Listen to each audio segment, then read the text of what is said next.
Welcome to Sunday Stories. I'm Mrs. McGuire, and I'll be reading Where the Wind Stops. The great bright yellow sun had shone all day, and now the day was coming to an end. The light in the sky changed from blue to pink to a strange dusky purple. The sun sank lower into the long glowing clouds. The little boy was sorry to see the day end.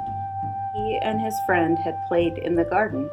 When they were tired of playing, they laid down in the grass and felt the sun on them, warm and soft like the sleepy cat wrestling. There had been icy lemonade in the afternoon, which they drank under the pear tree, and the little boy's father read him a story on the porch before he went to bed. Now his mother came to say good night. "Why does the day have to end?" he asked her. "So night can begin," she said. "Look." She pointed out the window where, high in the darkening sky, behind the branches of the pear tree, the little boy could see a pale sliver of moon. "That's the night beginning," his mother said, resting her hand on his shoulder. "The night with the moon and stars and darkness, for you to dream in."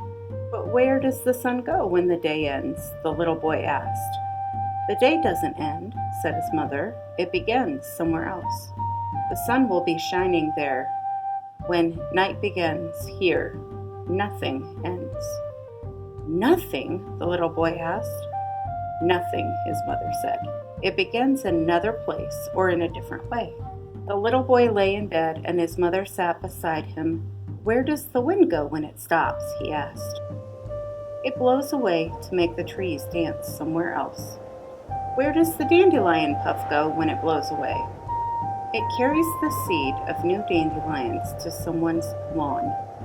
"Where does the mountain go after the top?" "Down to where it becomes the valley." "Where do waves go when they break on the sand?" "Sucked back to the sea into new waves."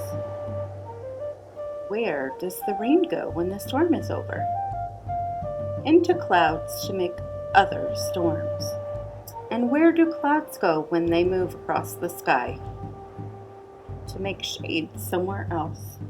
"And the leaves in the forest, when they turn color and fall?"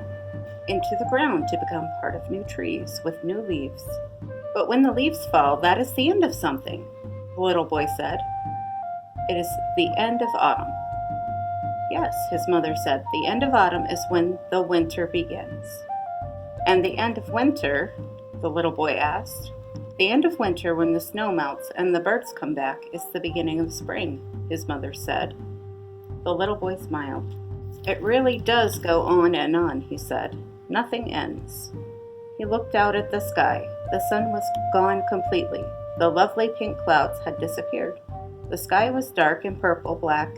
High above the branches of the pear tree shone clearly now a thin new moon. "Today is over," his mother said. "It's time for sleep. And tomorrow morning when you wake, the moon will be beginning a night far away, and the sun will be here to begin a new day." Have a good week.